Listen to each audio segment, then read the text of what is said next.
President Biden was awarded Israel's highest civilian honor, the President's Medal. This comes as the focus of his visit turns to Iran.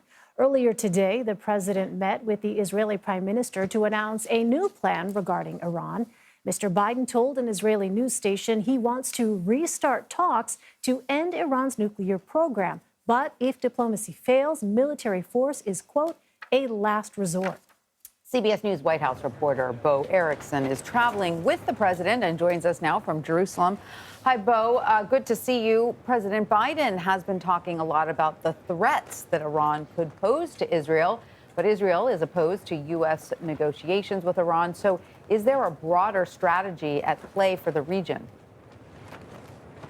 So Israel is trying to push back on Iran via force and defense measures, but President Biden is trying to still go about the negotiating route. But that's not going to last forever, he said this morning, because he said he will not wait forever for Iran to come to the negotiating table and try to agree to not go after a nuclear program.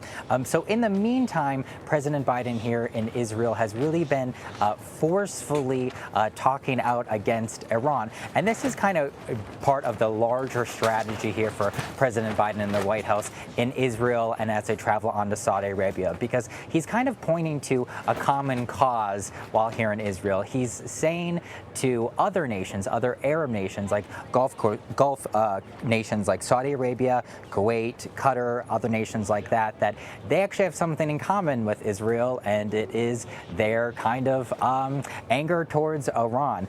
These Arab nations are specifically pointing to that they also agree with Israel, that Iran is a sponsor of terrorism. And another thing specifically that these Arab nations do not like Iran for is because they think Iran is trying to sow division among their Shia Muslim minority populations within their country. So by talking about so forcefully Iran while in Israel, Biden is trying to reach out to other countries while here. There's such a long history of mistrust, as you know, Bo, in that region. President Biden plans to meet with Palestinian President Mahmoud Abbas tomorrow.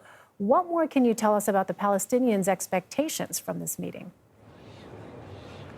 So it's nighttime here in Israel now, but tomorrow President Biden is going to go meet with Palestinian President Mahmoud Abbas after visiting a hospital in East Jerusalem. And right now the reports kind of show that the Palestinian president is not too happy with what President Biden has been saying here in Israel. He has a couple gripes. He did not like that President Biden, when he landed here in Israel, kind of said that the peace process wouldn't really happen in the near term. That's what he said. And there are also other complaints that the Palestinian president has, specifically with relates to Israeli settlements in Palestinian territories. And also the White House is not really putting a lot of pressure to add a U.S. consulate in East Jerusalem for Palestinians. And then the last issue that viewers may be aware of in tracking is the killing of American journalist Shireen Abu Akleh. A Palestinian president does not feel like the U.S. is really forcefully condemning Israel for the role that those Israeli forces played in her death. All right, CBS News White House reporter Bo Erickson in Jerusalem for us. Bo, thank you.